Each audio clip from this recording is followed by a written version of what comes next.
All right, so now we're going into the single leg, kind of showing how it marries into the prior system that we've been doing with the dog fight. Okay, so primarily you're going to be using this as a last resort. I kind of liken it as a primary attack. We'll show more primary attacks next video, and then I'll let you decide from there. Okay, but we set up our single leg, whatever your preferred method is. We've gone over in class and methods as well, but we're essentially going to be starting with the inside leg up, outside knee down. Okay, preferably we're behind the leg here, but let's be real, most likely once we're coming down, we're setting up the single leg, he's already preemptively putting weight into me, getting his legs back. Okay, all right, almost like a sprawl a little bit. Okay, so whenever we're in this position, we need to be nice and strong. My forehead or my temple is going to be touching Joel the whole time, never showing him the back of my neck.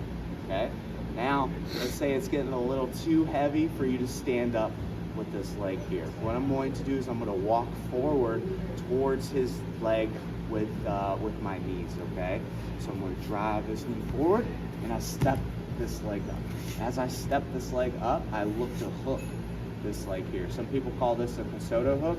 What I'm essentially doing is looking to wrap his ankle with at least my Achilles or my calf here. Okay, now I don't want to stay in this direction because Joel can give me some trouble here. So what I'm going to do is I'm going to let go with my bottom hand, grabbing his hamstring here. I'm looking to curl my leg and kick back, looking to put my hands to the mat and turning essentially to the same direction as Joel. Okay, when I start to hit this angle, that distributes his weight here. If I stay here, I feel all of his weight. When I'm starting to go here, as you see, it's starting to distribute his weight back. And I'm going to put my hand to the mat. Okay, if that's still not getting his weight off me, I can start to walk my outside knee back. Okay, as you see, that forces his hands to the mat here. I don't want to stay with just my bicep or forearm around his hamstring. I'm going to drive until my shoulder is here, and then we can get into prior series where we can attack that lead leg, get the pin, go further back, or we shelf the leg here.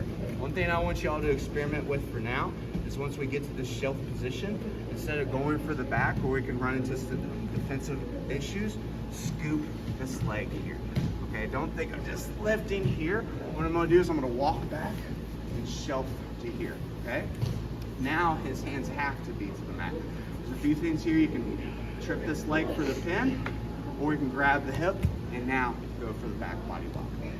Okay? One more time here. So we're here. Need some heavy, heavy, heavy, heavy, heavy. Okay? Stay nice and strong. If you have bad posture, heavy, heavy, heavy, you're gonna lose this position. So before that happens, let's say he's getting real heavy, starting to break my posture, I'm walking forward with my knees, hooking, looking this direction, getting into here. Shelf the leg, scoop the leg, walk back.